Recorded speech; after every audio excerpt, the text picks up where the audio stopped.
communes. Alors, je termine, j'espère que je n'ai pas été trop long, pour ce qui implique le plus l'éducation. Bon, dans un premier temps, j'avais travaillé en sociologie de l'éducation avec Baudelot et Stablet, donc surtout avec Stablet. Et là, bon, bien sûr, on voyait très clairement le lien éducation sociale. Oui.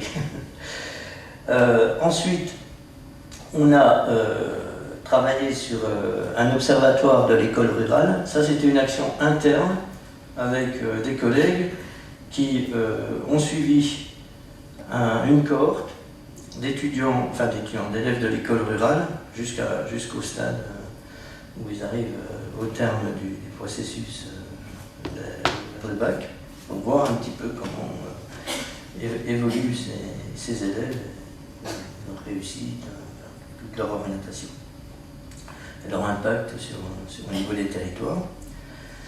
Ensuite, on anime un puissant dispositif d'observation concernant les migrants en Espagne. Là, il y a des problèmes d'éducation très importants.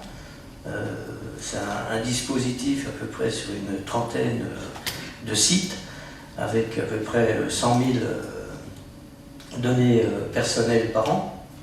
Donc c'est une chose importante.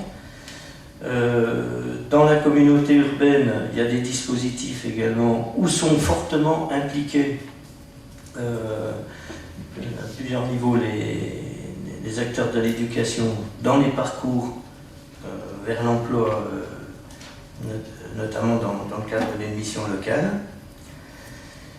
À Chapelle-Léon, il y a une action un peu différente, où là, la définition des besoins se fait sur une base faite directement, je veux dire, par les personnes, selon une méthodologie qui est celle du Conseil de l'Europe, qui permet aux personnes à partir de questions relativement simples, de définir leurs besoins en termes de bien-être, ce qui leur manque, ce qu'ils sont prêts à faire, ce sur quoi ils attendent une aide.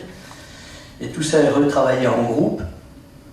Et dans le cadre de la Wallonie, tout ça est retravaillé au niveau de l'Institut Wallon de la statistique et de la prospective, qui permet d'élaborer des indicateurs qui, cette fois, viennent vraiment d'une expression très participative. Donc ça, c'est quelque chose que l'on conduit, où là aussi participent bien les enseignants, et donc il y a des choses, si ça vous intéresse, je pourrais vous faire des sélections d'indicateurs concernant l'enseignement. Et puis, donc, la Ferté-sous-Jouarre, où là, bon, une des grosses questions qui se posent, c'est celle de la résilience scolaire, et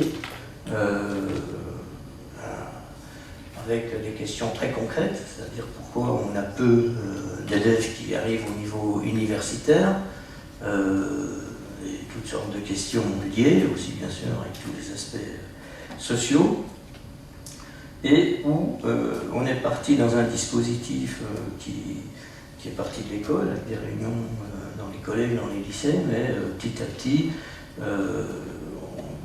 on déplace les réunions vers les centres sociaux, on invite bien sûr tous les acteurs vers les centres sociaux, vers les dispositifs d'emploi, etc., de manière à former un partenariat qui soit multisectoriel avec des acteurs de l'éducation, mais dans une logique qui intéresse directement l'avenir des jeunes.